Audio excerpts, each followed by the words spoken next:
اطلب العلم أخي فهو درب به نور به ترقى به تحيا عالما حر. Allohning ibodatidan bosh tortishligi deyildi. Inson aziz bo'lmoqchi bo'lsa ikki dunyoda Allohning ibodatiga bo'yinsin. Agar shuni qilmasa, ikki dunyoda xor bo'ladi. Kim Alloh taoloning o'zigagina muhtoj bo'lsa, Alloh taoloning o'zigagina dardini aytsa, boshqasidan kutmasa, odamlar bu odamga muhtoj bo'ladi, lekin bu odam hech kimga muhtoj bo'lmaydi. Chunki aytdik, onanglarning qornida 121 kunga to'lgan kuninglar, rizqinglar ajalla yozib qo'yilgan. Ta'magir bo'lsangiz ham, iffatli bo'lsangiz ham Alloh bergan kunni ko'rasiz. Halol tijorat qilsangiz ham, harom tijorat qilsangiz ham Alloh berganini ko'rasiz ekan. Alloh bilan ishingizni bitkazavering. Tavakkulni o'tdik. Tavakkul rizqingiz kelishiga sabab bo'ladigan ishni qilib qo'yib, natijasini g'am qilmaslik. Haqiqiy boylik bu xotirjamlikda emasmi? Basra ahlidan so'rashdi. Shahriylardagi eng boy odam kim? Desa, Hasan deydi. Shunaqa boymi? Shunaqa puli ko'pmi desa, kambag'al u deydi. Nimasi bilan boy desa, uni ilmiga hamma muhtoj. Lekin u hech kimga muhtoj emas. Diqqat qilinglar. O'sha odamni boy deyishyapti. Chunki birovga hojati tushib bormaydi. Birovga dardini aytib ming'illab bormaydi. Odam bolasidan so'raganimizda yomon ko'rsa, Parvardigorimizdan so'ramay qo'yganimizda yomon ko'rar ekanmiz. Odamlardan so'raganimizda hurmatimiz tushsa, Allohdan qancha so'ramasak shuncha hurmatimiz tushar ekan. Chunki banda so'rayotganda bu xorligini bo'yniga olayotganligi e'tirofi bu. Ya'ni Parvardigorga qo'lini ochib so'rayotgan paytda Parvardigor, sen azizsan, men xorman, sen boysan, men kambag'alman degani. E'tirof emasmi u? Ozgina havo kirgizasizlarmi? Ozgina.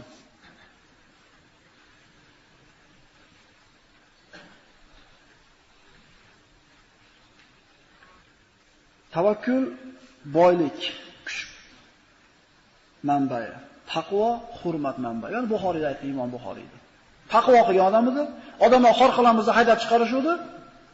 Alloh aziz qilib qo'ygan ekan, Alloh hurmatli qilgan ekan, taqvodor bo'lgani uchun mana 1,5 yil o'tdimi, 1000 yil o'tdimi, Buxoriyimizda ko'hrimizga uribmiz. Demak, taqvo qilsa Alloh taolo aziz qilar ekan bandasini. Ulamolardan biri aytadi, insonni qalbini, mana aytyapmiz, gapimizning xulosasi, qalb tuzalsa, ine tashqi a'zolar tuzaladi. Qalb dunyoga muhabbatini bermasa, muhabbat qo'ymasa, jasadlar ham boshqacha ko'z bilan qaraydi. Qalbni shifosi 5 ta narsa bilan bo'ladi. Birinchisi Qur'onni tadabbur bilan o'qish bilan. Tadabbur degani fikr qilib o'qishlik bilan. U mayli arabchasini o'qib tushunmasak, o'zbekcha Qur'onni olib o'qib ko'raylik-da. Biz sizlarni qayta tirilishimizda shubhalar bormi deyapti Alloh qiyomat surasida. Bala qodirina ala an nusawwiya banan yo'q deyapti. Barmoqlarni uchigacha tekis qilib qo'yamiz yaratib deyapti.